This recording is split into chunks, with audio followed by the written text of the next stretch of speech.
നമസ്കാരം. കമ്മ്യൂണിസ്റ്റ് ആശയം, കമ്മ്യൂണിസം എന്ന ആശയം കാലഹരണപ്പെട്ടതാണെന്ന് ഒരുപാട് ബുദ്ധിജീവികൾ പറഞ്ഞിട്ടുണ്ട്.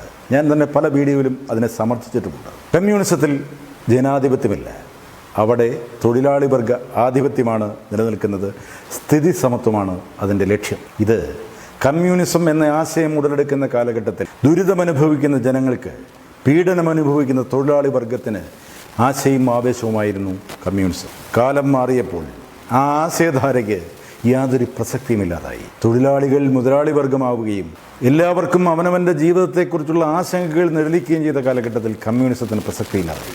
കമ്മ്യൂണിസം ഏകാധിപത്യത്തിലേക്ക് വഴിമാറി. നമുക്ക് ഉദാഹരണങ്ങൾ എടുത്താൽ ഉത്തര കൊറിയ, ചൈന ഒക്കെ ഉദാഹരണങ്ങളാണ്. കമ്മ്യൂണിസം സജീവമായി നിലവിലുണ്ടായിരുന്ന എത്രയോ രാജ്യങ്ങൾ മൺമറഞ്ഞുപോയി. എൻ്റെയൊക്കെ ചെറുപ്പകാലത്ത് സോവിയറ്റ് ലാൻഡ് സ്ഥിരമായി വായിക്കുന്ന, അത് വായിച്ചിട്ട് കമ്മ്യൂണിസത്തെ നെഞ്ചേറ്റിലാളിക്കുന്ന ഒരുപാട് പേരുണ്ടായിരുന്നു. ഞാൻ ഓർക്കുന്നു, 85-86 കാലഘട്ടത്തിൽ ഞാൻ ബാലുഗിരി എത്തുന്ന സംവിധായകനോട് സഹസംവിധായകനായിരിക്കുന്ന കാലഘട്ടത്തിൽ ഒന്നും മിണ്ടാത്ത ഭാര്യ എന്ന് പറയുന്ന ഒരു സിനിമയുടെ ഡബ്ബിങ്ങിന് വന്നപ്പോൾ മമ്മൂട്ടി കമ്മ്യൂണിസ്റ്റ് ആശയത്തെക്കുറിച്ച് വാചാലനായത് ഞാൻ ഇപ്പോഴും ഓർക്കുകയാണ്. മമ്മൂട്ടി അന്ന് പറഞ്ഞു, സർക്കാർ എല്ലാവരെയും ഒരുപോലെ കാണുന്ന കാഴ്ചകളെക്കുറിച്ച്.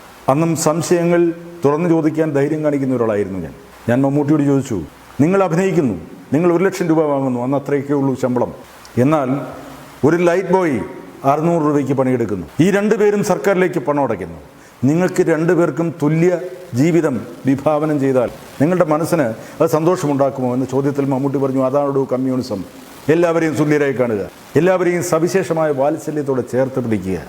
ഇന്നും മമ്മൂട്ടി കമ്മ്യൂണിസ്റ്റുകാരനാണ്, കൈരളി ചാനലിൻ്റെ ചെയർമാനാണ്, പിണറായിയുടെ പ്രിയപ്പെട്ടവനാണ്. ആ മമ്മൂട്ടിക്ക് ഇന്ന് 1000 കോടി രൂപയുടെയെങ്കിലും സ്വത്തുണ്ടാവും. അദ്ദേഹം ഒരുപാട് പേരെ ചേർത്ത് പിടിക്കുന്നുണ്ടാവാം, ഒരുപാട് കാരുണ്യ പ്രവർത്തനങ്ങൾ ചെയ്യുന്നുണ്ടാവാം. അതൊക്കെ കമ്മ്യൂണിസ്റ്റ് ആശയം കൊണ്ടാണോ അതോ അദ്ദേഹത്തിൻ്റെ മനുഷ്യത്വപരമായ സമീപനം കൊണ്ടാണോ എന്ന് തിരിച്ചറിയേണ്ടതുണ്ട്. രമേഷ് പിഷാരടി അറിയാത്ത മലയാളികൾ ഉണ്ടാവില്ല. അദ്ദേഹം സിനിമാ നടനാണ്, മിമിക്രി ആർട്ടിസ്റ്റാണ്, സ്റ്റാൻഡപ്പ് കൊമേഡിയനാണ്, സംവിധായകനാണ്, അതിനേക്കാളെല്ലാം ഉപരി രാഷ്ട്രീയക്കാരനുമാണ്. അദ്ദേഹം കമ്മ്യൂണിസത്തെക്കുറിച്ച് ഒരു സ്വകാര്യ ചാനലിന് നൽകിയ ഒരു ഇൻ്റർവ്യൂവിൻ്റെ ഭാഗങ്ങൾ നിങ്ങളൊന്ന് കേൾക്കണം. ഇതിലും മനോഹരമായി എനിക്ക് സംസാരിച്ച് നിങ്ങളെ മനസ്സിലാക്കിയും കഴിയില്ല. Thank you mister Pisharody. ഇത് കേൾക്കുന്ന മനുഷ്യർ പിഷാരടിയെ ചീത്ത വിളിക്കുകയല്ല, ആ പറഞ്ഞ ആശയത്തെ നിങ്ങൾ തീർച്ചയായും ഉൾക്കൊള്ളും എന്നാണ് എൻ്റെ വിശ്വാസം. ഞാൻ കേരളത്തിലെ കമ്മ്യൂണിസ്റ്റ് പാർട്ടിയോ കമ്മ്യൂണിസ്റ്റ് പ്രവർത്തകരെയോ രാഷ്ട്രീയക്കാരെയോ ഇല്ല, കമ്മ്യൂണിസം എന്ന ആശയത്തെക്കുറിച്ച് ഗ്ലോബൽ കമ്മ്യൂണിസത്തിനെതിരാണോ? കമ്മ്യൂണിസം പ്രാക്ടിക്കൽ അല്ലെന്നുള്ള ബോധ്യമുണ്ട്. എതിർക്കേണ്ട കാര്യമില്ല. ആളുകൾക്ക് എന്ത് വേണേലും വിശ്വസിക്കാൻ സ്വാതന്ത്ര്യമുള്ള ലോകത്ത് എനിക്ക് ചപ്പാത്തിയാണ് ഇഷ്ടം എന്ന് പറഞ്ഞ് ചോറുണ്ടെന്ന ഒരാളെ ഞാൻ എതിർക്കേണ്ട കാര്യമുണ്ടോ? അവരുണ്ടോട്ടെ, എനിക്ക് കുഴപ്പമില്ല, ഞാൻ ചപ്പാത്തി തിന്നുള്ളൂ. അപ്പൊ ഇത് പ്രാക്ടിക്കൽ അല്ല, ഈ ഐഡിയോളജി പ്രാക്ടിക്കൽ അല്ല എന്നുള്ള ബോധ്യം എനിക്കുണ്ട്. നമ്മുടെ നാട്ടിൽ ഡെമോക്രസിയുടെ ഫിൽട്ടറിലൂടെ വരുന്നൊരു കമ്മ്യൂണിസമാണ്. അത് കമ്മ്യൂണിസ്റ്റ് എന്ന് പേരുള്ള ഒരു കക്ഷി രാഷ്ട്രീയ പാർട്ടി എന്നല്ലാതെ വലിയ തോതിൽ കമ്മ്യൂണിസ്റ്റ് ആശയങ്ങളെ പുലുകി നിൽക്കുന്ന ഒരു പാർട്ടിയായിട്ട് ഇവിടുത്തെ കമ്മ്യൂണിസ്റ്റ് പാർട്ടിയെ കാണണ്ട. അങ്ങനെ ഇല്ല. കാരണം കമ്മ്യൂണിസം പ്രാക്ടിക്കൽ അല്ല. കമ്മ്യൂണിസം പ്രാക്ടിക്കൽ എന്ന് പറഞ്ഞാൽ കമ്മ്യൂണിസം ഗൂഗിൾ ചെയ്ത് നോക്കിയാൽ, നിങ്ങൾ നോക്കിയാൽ എന്താണ് കമ്മ്യൂണിസ്റ്റ് ഐഡിയോളജി എന്ന് നോക്കിയാൽ അധികാരവും പണവും ഗവൺമെന്റിന്റെ കയ്യിലാണ്. ഗവൺമെന്റ് ഇത് കളക്ട് ചെയ്ത് തുല്യമായിട്ട് വീതിച്ചു കൊടുക്കും. ഇതാണല്ലോ കമ്മ്യൂണിസം, ആണോ? അതെ അതെ, തീർച്ചയായിട്ടും. എന്നാൽ അധികാരവും പണവും ഗവൺമെന്റിന്റെ കയ്യിലാണ്. ഗവൺമെന്റ് ഇത് തുല്യമായിട്ട് വീതിച്ചു കൊടുക്കും. തുല്യത പ്രാക്ടിക്കൽ അല്ല. ഏത് ഭരണം വന്നാലും ഐഡിയോളജി, ഭരണമല്ല, കമ്മ്യൂണിസ്റ്റ് ഐഡിയോളജി. തുല്യത പ്രാക്ടിക്കൽ അല്ല. കാരണം ഹ്യൂമൻസ് ആർ ബോൺ ഡിഫറെന്റ്. നമ്മൾ ജനിക്കുന്നത് ഓരോരുത്തരും വ്യത്യസ്തരായിട്ടാണ്. ഈ വ്യത്യസ്തരായ ആൾക്കാരെയാണ് നമ്മൾ തുല്യരാക്കാന്നെന്ന് പറയുന്നത്. എല്ലാ മനുഷ്യരും നാസിസ്റ്റ് ആണ്, ഭയങ്കര സെൽഫ് സെന്റേർഡ് ആണ്. ഒരു ജാതിയോ മതമോ രാഷ്ട്രീയമോ ഒന്നുമില്ലാത്ത ഒരു 3 വയസ്സുള്ള കൊച്ചിന്റെ ഇന്നൊരു കളിപ്പാട്ടം മേടിച്ച് നിങ്ങൾ അപ്പുറത്തിരിക്കുന്നവന് കൊടുത്താൽ ഇവൻ കരയും. ഇവര് തമ്മിൽ ഈ കളിപ്പാട്ടത്തിന് വേണ്ടി വഴക്കുണ്ടാക്കും. ഈ 3 വയസ്സുള്ള കൊച്ചിന് ഇത് പ്രശ്നം ഉണ്ടാകുന്നത് എന്തുകൊണ്ടാണ്? ഇവന് വല്ല പാർട്ടി അറിയാവോ? അത് നമ്മുടെ ജനറ്റിക്സിൽ എഴുതിയിട്ടുള്ള സാധനമാണ്. നമ്മുടെ എന്താ പറയുന്നത്, ഒരു ബേസിക് ഇൻസ്റ്റിങ്ക്റ്റ് ആണ് ഒരു ജീവിക്കുള്ള പോലെ. അതുകൊണ്ട് തന്നെ നമ്മളിങ്ങനെ എല്ലാവരുടെയും സാധനം നമ്മൾ കളക്ട് ചെയ്തിട്ട് തുല്യമായിട്ട് കൊടുക്കുക എന്ന് പറയുന്ന ഒരു സിസ്റ്റം പ്രാക്ടിക്കൽ അല്ല. അത് ഒരിക്കലും പ്രാക്ടിക്കൽ ആകൂല എന്നുള്ള ബോധ്യം എനിക്ക് നല്ലോണം ഉണ്ട്. അതിന് ഇനി പ്രാക്ടിക്കലാക്കാൻ ശ്രമിച്ചിടത്ത് സംഭവിക്കുന്നത് എന്താണെന്നറിയാമോ? അലി 80 രൂപയ്ക്ക് ഒരു ദിവസം പണിയെടുത്തു, ഞാൻ 20 രൂപയ്ക്ക് ഒരു ദിവസം പണിയെടുത്തു. അലി 80 രൂപയ്ക്ക്, ഞാൻ 20 രൂപയ്ക്കും പണിയെടുത്തപ്പോൾ ഈ 80 20 കൂടെ ഗവൺമെന്റ് കളക്ട് ചെയ്തിട്ട് എനിക്കും അലിക്കും 50 രൂപ വീതം തന്നു. 80 രൂപയ്ക്ക് പണിയെടുത്ത് അലി കൊടുത്തിടെ ഞാനെന്ത് പോട്ടണ, അവന് സുഖമായിട്ട് 30 രൂപ കിട്ടിയില്ലോ എന്ന് ഓർക്കും. അലി അടുത്ത തവണ 60 രൂപയ്ക്ക് പണിയെടുക്കുള്ളൂ. ഞാൻ എപ്പോഴും അതുപോലെ തന്നെ ഇരിക്കും. അതും കളക്ട് ചെയ്തു, തുല്യമായിട്ട് തന്നു. ഇത് കുറഞ്ഞുകൊണ്ടിരിക്കും. പണിയെടുക്കുന്നവൻ അതിനു വേണ്ട റിവാർഡ് കിട്ടിയില്ലെങ്കിൽ അവൻ കുറഞ്ഞുകൊണ്ടിരിക്കും, മറ്റവൻ അലസനായിക്കൊണ്ടിരിക്കും. നമ്മുടെ ടോട്ടൽ പ്രൊഡക്ടിവിറ്റി കുറഞ്ഞ് ഈ 20 30 എന്ന് പറഞ്ഞ് വന്ന് നിൽക്കുമ്പോൾ പിന്നെ നമ്മൾ കൈയും കാലും ഇട്ടടിച്ചിട്ട് കാര്യമില്ല. നമുക്ക് മുന്നിലേക്ക് പോകാൻ പറ്റാത്ത ഒരവസ്ഥ. ഇങ്ങനെ നമ്മൾ തുല്യത എന്ന് പറഞ്ഞ് നിന്നാലുണ്ടാവും. പിന്നെ ഈ ഇൻഡസ്ട്രിയൽ റെവല്യൂഷൻ കഴിഞ്ഞിട്ട് മുതലാളിയും തൊഴിലാളിയും തമ്മിലുള്ള വലിയ പ്രശ്നങ്ങൾ വന്നപ്പോഴാണ് കമ്മ്യൂണിസം ഉടലെടുക്കുന്നതും വളർന്നതും വികസിക്കുന്നതും എല്ലാം. ഒരു മുതലാളിയും തൊഴിലാളിയും കൂടാതെ കസ്റ്റമർ എന്ന് പറയുന്ന ഒരു സ്ഥലമുണ്ട്. മുതലാളിയും തൊഴിലാളിയും കൃത്യമായിട്ട് ഡിഫൈൻ ചെയ്യാൻ പറ്റാത്തതിന്റെ ഒരു പ്രശ്നമുണ്ട്. എന്റെ വീട് പണി നടക്കുകയാണ്, ഞാനൊരു കമ്പനി പണിയെടുക്കുകയാണ്. കമ്പനിയിൽ രാവിലെ തൊട്ട് 5 മണി വരെ പണിയെടുക്കുന്ന ഞാൻ തൊഴിലാളിയും, വീട്ടിൽ വന്നപ്പോൾ എന്റെ വീട് പണിയുന്ന പണിക്കാരുടെ മുതലാളിയുമാണ് ഞാൻ. ടെക്നിക്കലായിട്ട് എന്നെ നിങ്ങൾക്ക് എവിടെ കൊണ്ട് വെക്കാൻ പറ്റും എന്നുള്ള ഇതിന്റെ കൃത്യമായ ഡെഫിനിഷനിൽ ഒരു വലിയ പാടുണ്ട്. എവിടെയാണ് നമ്മളെ കൊണ്ട് പ്ലേസ് ചെയ്യുക? നമ്മളാണ് മുതലാളി, നമ്മളാണ് തൊഴിലാളി. ഇനി തൊഴിലാളി വളർന്നാൽ എന്താവും? സൗകര്യങ്ങളും കൊടുത്ത്, അല്ലെങ്കിൽ തൊഴിലാളി സ്വന്തമായിട്ട് വാണിജ്യം നടത്തി വ്യവസായം നടത്തി ഇയാൾ വളർന്നു വലുതാവുന്നു. വലുതായാൽ അയാൾക്ക് മുതലാളിയായേ പറ്റൂ. അപ്പൊ നമ്മൾ എങ്ങനെ മുതലാളിയെ വീണ്ടും എതിർക്കും? അപ്പൊ ഇവർ പറയും മുതലാളിത്തമാണ്, മുതലാളി ചൂഷണത്തെയാണ് നമ്മൾ എതിർക്കുന്നത് എന്ന് പറഞ്ഞാൽ മുതലാളിയെ സംബന്ധിച്ചോ അല്ലാതെ ഓരോരുത്തരും അവനവൻ ചെയ്യുന്ന ഒരു പണിയുടെ മെറിറ്റിനനുസരിച്ചേ കിട്ടുള്ളൂ. അത് രാഷ്ട്രീയ പാർട്ടികളിൽ പോലും ഒന്നിച്ചൊരു കോളേജിൽ ഒരു വിദ്യാർത്ഥി സംഘടനയിൽ 2 പേര് പ്രവർത്തിക്കുന്നു. ഇതിൽ ഒരാൾ കുറച്ച് ബുദ്ധിയുള്ളവനും പ്രസംഗിക്കാൻ അറിയുന്നവനും പ്രാക്ടിക്കൽ വിസിറ്റം ഉള്ളവനും കഴിവുള്ളവനുമാണെങ്കിൽ ഇവൻ ജില്ലാ secretary, unit secretary, panchayat member, മറ്റേ മറിച്ച് ഇവൻ മുഖ്യമന്ത്രി വരെ ആവാം. ഇവൻ ഇത്രേ ആവുള്ളൂ. ഇവര് തമ്മിൽ തുല്യരാണോ? ഒരിക്കലും അല്ല. ഇവന് വരുന്നിടത്ത് ജയ് വിളിക്കാൻ ആയിരക്കണക്കിന് ആൾക്കാരും, ഇവന് സ്റ്റേജിൽ ഫ്രണ്ടിൽ സീറ്റും, ഇവന് ഗസ്റ്റ് ഹൗസും വണ്ടിയും വിദേശയാത്രയും സൗകര്യങ്ങളും അധികാരവും ഉണ്ട്. ഇവനിത് കിട്ടില്ല. അതിന്റെ കാരണം ഇവന്റെ മിടുക്കാണ്. ഈ മിടുക്കിന് തമ്മിൽ വ്യത്യാസം ഉള്ളിടത്തോളം കാലം നമ്മൾ എങ്ങനെ തുല്യത റെഡിയാക്കും? ഇത് വന്ന കാലത്ത് ആളുകൾക്ക് ഈ ആശയത്തോട് ഒരു പ്രണയമായിപ്പോയി. ഒരു സിദ്ധാന്തം വരികയാണ്.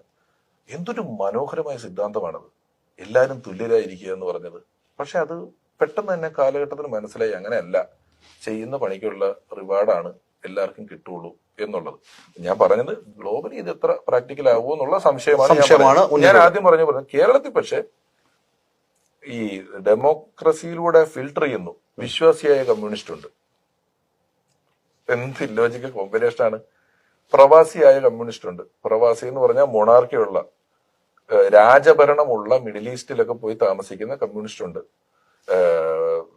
സോഷ്യോ ക്യാപിറ്റലിസ്റ്റ് ആയിട്ടുള്ള അമേരിക്ക പോലെയുള്ള സ്ഥലങ്ങളിൽ പോയി നിൽക്കുന്ന കമ്മ്യൂണിസ്റ്റുകാരുണ്ട്. അവരവിടെ നിൽക്കുകയും അവിടുത്തെ എല്ലാ സൗകര്യങ്ങളും അനുഭവിക്കുകയും ചെയ്യും. അവർ കമ്മ്യൂണിസ്റ്റായി നിൽക്കുകയും ചെയ്യുന്നു. അപ്പോൾ ഏതൊരു മനുഷ്യന്റെയും ഉള്ളിൽ അവൻ സമ്പാദിക്കുന്നത് അവൻ്റെ ജീവിതം സന്തോഷകരമാക്കാൻ വേണ്ടി ആയിരിക്കണം എന്നൊരു ചിന്താഗതി ഉണ്ട്. അതുകൊണ്ട് തന്നെയാണ് കമ്മ്യൂണിസ്റ്റ് രാജ്യങ്ങൾ ആ ആശയത്തെ പിൻപറ്റി നിന്നവർ ഒന്നടങ്കം അതിനെ തള്ളിപ്പറഞ്ഞത്. ഞാനിത് കമ്മ്യൂണിസത്തിൻ്റെ ചരിത്രം പറയുകയല്ല. ഈ ആശയം കമ്മ്യൂണിസ്റ്റ് പാർട്ടി അല്ലെങ്കിൽ CPM എന്ന് പറയുന്നത് സജീവമായി നിലനിൽക്കുന്നത് കേരളത്തിലാണ്. കേരളത്തിലെ CPM ആ ആശയധാരയാണോ പിൻപറ്റുന്നത്? അല്ല.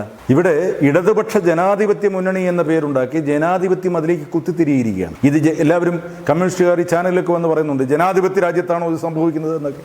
ഈ ജനാധിപത്യ രാജ്യത്താണോ ഇത് സംഭവിക്കുന്നത് എന്ന് ഞങ്ങൾ അങ്ങോട്ട് ചോദിക്കുകയാണ്. ഇന്നത്തെ ഭരണം കണ്ടിട്ട് ഒന്നുകിൽ കമ്മ്യൂണിസം എന്ന ആശയത്തിൽ അടിയുറച്ചുകൊണ്ട് ഭരണം നടത്തുക, അതല്ലെങ്കിൽ ജനാധിപത്യത്തിൽ നിന്നുകൊണ്ട് ഭരണം നടത്തുക. ഇത് രണ്ടുമല്ലാതെ ഇന്ന് ഉത്തര കൊറിയയിൽ നടക്കുന്നത് പോലെ ഏകാധിപത്യപരമായ ഭരണം നടക്കുന്ന കേരളം. ഇതുകൊണ്ട് ഞാൻ സാധാരണ വോട്ടർമാരോടാണ് പറയുന്നത്, ഈ പാവപ്പെട്ട കൂലിത്തൊഴിലാളികൾ അവരിന്നും കമ്മ്യൂണിസത്തിൽ നിൽക്കുന്നത് ഞങ്ങൾക്ക് സ്വർഗരാജ്യം കിട്ടുമെന്ന് പറഞ്ഞാണ്. ഒരു മണ്ണാങ്കട്ടയും കിട്ടില്ല പ്രിയപ്പെട്ട സുഹൃത്തെ. നിങ്ങൾ അതിന് കൊടിപിടിക്കാൻ പോകുന്നതുകൊണ്ടും നിങ്ങൾ വോട്ട് ചെയ്ത് നിങ്ങൾ CPMന്റെ പാർട്ടി അനുഭാവികളെ കയറ്റിവിടുമ്പോഴും അവർ തിന്നുകൊഴുക്കുകയാണ്, തടിച്ചു കൊഴുക്കുകയാണ്. എന്ന് അധികാരത്തിലെത്തുന്നു ഒന്ന് അതോടെ കമ്മ്യൂണിസ്റ്റ് ആശയം അവരുടെ ഉള്ളിൽ മരിക്കുകയാണ്. നിങ്ങൾ വീണ്ടും നിത്യപട്ടണയിലേക്ക്, നിങ്ങൾ BPL നിന്നും മുകളിലേക്ക് കയറാൻ അവർ സമ്മതിക്കുന്നില്ല. നിങ്ങൾക്ക് ആഗ്രഹം ഉണ്ടാവുന്നില്ല. നിങ്ങൾക്ക് എന്നാഗ്രഹം ഉണ്ടാകുന്നു, എനിക്കും നന്നാവണം, എനിക്കും എൻ്റെ കുടുംബത്തിനും സമാധാനമായി സന്തോഷമായി ജീവിക്കണം. അത് പിടിച്ചു പറിച്ചിട്ടില്ല, കൈക്കൂലി വാങ്ങിയിട്ടില്ല, ഞാൻ അധ്വാനിക്കുന്ന പണം, അല്ലെങ്കിൽ ഞാൻ അതിനു വേണ്ടി പരിശ്രമിക്കും. എനിക്കൊരു സൗജന്യ കിറ്റ് കിട്ടിയുകൊണ്ട് ഞാൻ സന്തോഷവാനാകില്ല, എനിക്കൊരു ക്ഷേമ പെൻഷൻ കിട്ടിയുകൊണ്ട് ഞാനന്ന് ആനന്ദവാനാകില്ല എന്ന് നിങ്ങൾ വിശ്വസിച്ചുകൊണ്ട് നിങ്ങൾ അക്ഷീണം പരിശ്രമിച്ചാൽ നിങ്ങളുടെ ജീവിതം വിജയത്തിലെത്തും. അതോടെ നിങ്ങളിൽ നിന്നും പോവും ഈ കമ്മ്യൂണിസ്റ്റ് ആശയം. നശിച്ചു പോകേണ്ട ഒരാശയമാണ്. അതുകൊണ്ടാണ് കേരളത്തിലെ ജനങ്ങളോട്, നിങ്ങൾ പ്രബുദ്ധരാണെന്നാണല്ലോ ഞാൻ പറയുന്നത്, ഈ ആശയം ഒരിക്കലും ജീവിച്ചിരിക്കാൻ പാടില്ലാത്ത ആശയമാണ്. ചിന്തിച്ചു തുടങ്ങിയ മനുഷ്യർ എന്നെ ഉപേക്ഷിച്ച് കളഞ്ഞു. നമ്മൾ ചിന്തിക്കില്ല, നമ്മൾ കാഴ്ചകളുടെ പുറകെയാണ്. ചുവന്ന കൊടി കാണുമ്പോൾ നിങ്ങളുടെ വികാരം ജ്വലിക്കുകയാണ്. ഇത് മതപരമായ ചില അടിമത്തം പോലെയാണ്. കമ്മ്യൂണിസം വിഭാവനം ചെയ്തു തന്നെ കത്തോലിക്ക സഭയുടെ ആ ഹൈറാർക്കി കണ്ടിട്ടാണ്, അല്ലെങ്കിൽ ആ രീതി കണ്ടിട്ടാണ് എന്ന് പറയാറുണ്ട്. ഇവിടെ ജനങ്ങൾ അടിമകളായി നിൽക്കുകയാണ്. അത് മതവിശ്വാസികളാണെങ്കിലും രാഷ്ട്രീയ വിശ്വാസികളാണെങ്കിലും. ആ രാഷ്ട്രീയം വേണം.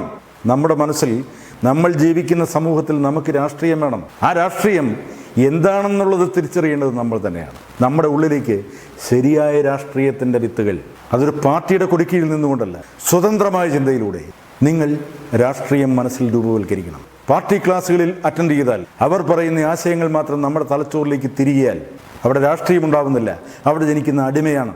അതുകൊണ്ട് തന്നെയാണ് ഈ അന്തം കമ്മി അടിമകൾ എന്ന് കമ്മ്യൂണിസ്റ്റുകാരെ കുറിച്ച് പറയുന്നത്. കോൺഗ്രസ്സുകാർക്ക് അങ്ങനെ സ്റ്റഡി ക്ലാസ്സുകളില്ല, പാർട്ടി ക്ലാസ്സുകളില്ല.